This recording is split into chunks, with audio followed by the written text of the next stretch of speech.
Cek.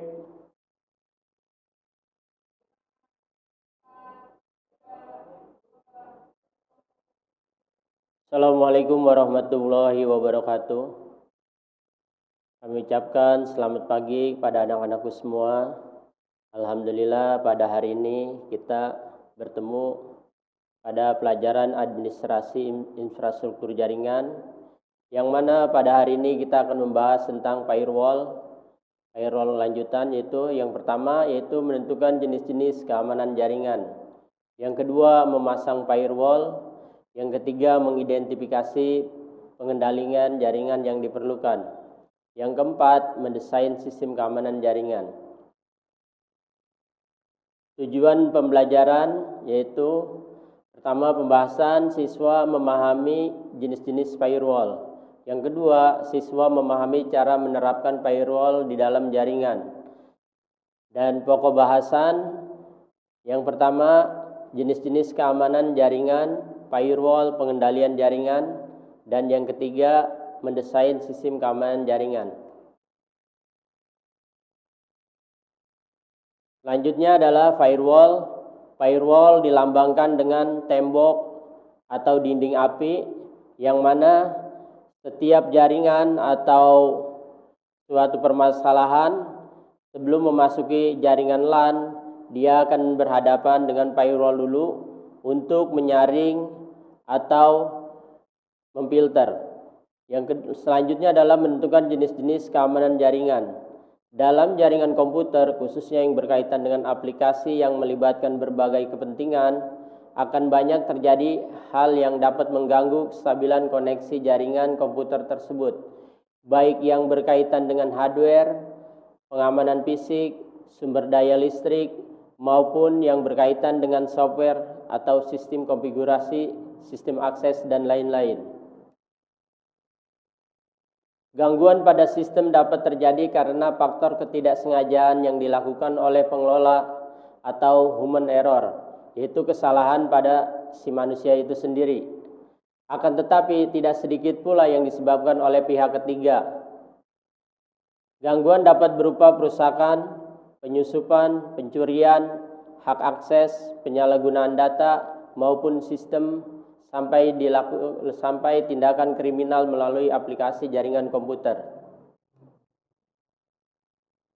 Dalam internet networking, beberapa jenis gangguan dikenal dengan istilah. Yang pertama adalah hacking. Hacking berupa pengerusakan pada infrastruktur jaringan yang sudah ada, misalnya pengerusakan pada sistem dari suatu server. Jadi hacking ini yang dirusak adalah server suatu jaringan. Yang kedua adalah phishing, berupa pemalsuan terhadap data resmi dilakukan untuk hal yang berkaitan dengan pemanfaatannya. Yang ketiga, device, perubahan terhadap tampilan suatu website secara ilegal. Dan yang keempat, carding, pencurian data terhadap identitas perbankan seseorang. Misalnya pencurian nomor kartu kredit digunakan untuk memanfaatkan saldo yang terdapat pada rekening tersebut untuk keperluan belanja online. Dan yang kelima, serta masih banyak istilah pada sistem keamanan jaringan yang berkaitan dengan penyalahgunaan maupun pengerusakan sistem yang ada. Dalam melakukan persiapan fungsi sistem, hendaknya disiapkan pengalaman dalam bentuk sebagai berikut. Yang pertama, mengelompokkan terminal yang difungsikan sebagai pengendali jaringan atau titik pusat akses atau server pada suatu jaringan, yang selanjutnya harus diberikan pengamanan secara khusus. Yang kedua, menyediakan pengamanan fisik berupa ruangan khusus untuk pengamanan perangkat yang disebut pada poin nomor 1. Ruangan tersebut dapat diberikan label Network Operating Center atau NOC, dengan membatasi personil yang diperbolehkan masuk. Jadi di yang kedua ini personil dibatasi atau difilter. Untuk selanjutnya, memisahkan sumber daya listrik untuk NOC dari pemakaian yang lain. Perlu juga difungsikan unit invertible power supply atau UPS dan stabilizer untuk menjaga kestabilan suplai listrik yang diperlukan perangkat pada NOC. Yang keempat, merapikan wiring ruangan dan memberikan label serta pengklasifikasian kabel. Dan yang kelima, memberikan security berupa sistem firewall pada perangkat yang difungsikan di jaringan, merencanakan maintenance, menyiapkan backup sistem.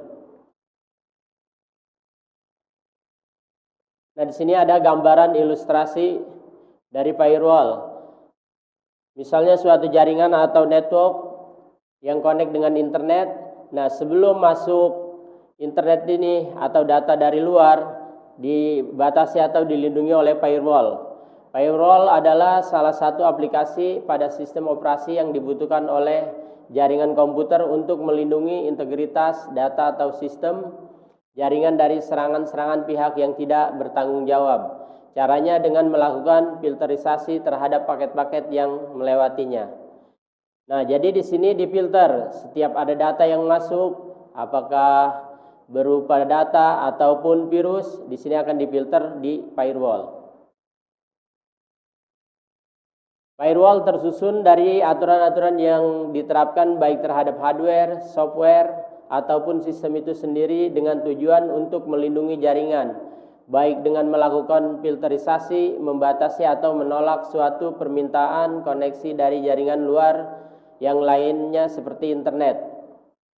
Nah, kalau di sini kita bisa lihat gambar arsitekturnya suatu firewall pada jaringan komputer. Dan gambar kedua menunjukkan firewall yang melindungi jaringan lokal dengan cara mengendalikan aliran paket yang melewatinya. Pada firewall terjadi beberapa proses yang memungkinkan melindungi jaringan. Ada 3 macam proses yang terjadi pada firewall, yaitu yang pertama yaitu modifikasi header paket. Digunakan untuk memodifikasi kualitas layanan bit paket TCP sebelum mengalami proses routing. Yang kedua, translasi alamat jaringan. Translasi yang terjadi dapat berupa translasi satu ke satu atau one to one, yaitu satu alamat IP private dipetakan ke satu alamat IP public, atau translasi banyak ke satu many to one, yaitu beberapa alamat IP private dipetakan ke satu alamat public. Yang ketiga adalah filter paket, digunakan untuk menentukan nasib paket apakah dapat diteruskan ataupun tidak. Jadi setiap paket atau data yang masuk difilter dulu apakah layak untuk masuk ke jaringan kita ataupun tidak, atau tidak diteruskan. Nah, di sini untuk kalian ada soal studi kasus yang kalian kerjakan. Waktunya sampai dengan tanggal 28 Februari deadline-nya. Silakan kalian kirim ke Google Classroom atau GCR. Ya, di sini soalnya sebuah perusahaan XYZ memiliki jaringan komputer yang terdiri dari 100 komputer yang memiliki alamat jaringan atau IP address 192.168.50.0/24. Awalnya seluruh komputer tersebut digabung dalam satu jaringan yang sama. Karena dirasakan terdapat penurunan kinerja jaringan tersebut dan untuk mengamankan jaringan dari pengguna atau hacker yang tidak bertanggung jawab, maka diputuskan untuk dilakukan perubahan topologi terhadap jaringan tersebut dengan kebutuhan sebagai berikut. Yang pertama, 10 komputer untuk kepala cabang dari staf HRD menggunakan media wireless. Yang kedua, 60 komputer untuk karyawan mix antara kabel dan wireless. Yang ketiga, 10 komputer untuk staf keuangan menggunakan media kabel. Dan yang keempat, 15 komputer untuk staf gudang menggunakan media kabel, dan 5 komputer untuk staf PPIC menggunakan media kabel. Sebagai seorang administrator jaringan, Anda diminta untuk melakukan subnetting untuk jaringan tersebut agar kinerja jaringan yang ada di perusahaan XYZ menjadi meningkat, dan juga untuk mengurangi atau terjadinya hacker. Mungkin cukup sekian untuk materi hari ini, dan tugasnya dikumpulkan nanti di Google Classroom paling lambat tanggal 28 Februari Bapak tutup, billahi taufiq wal hidayah wa ankum minkum. Wassalamualaikum warahmatullahi wabarakatuh.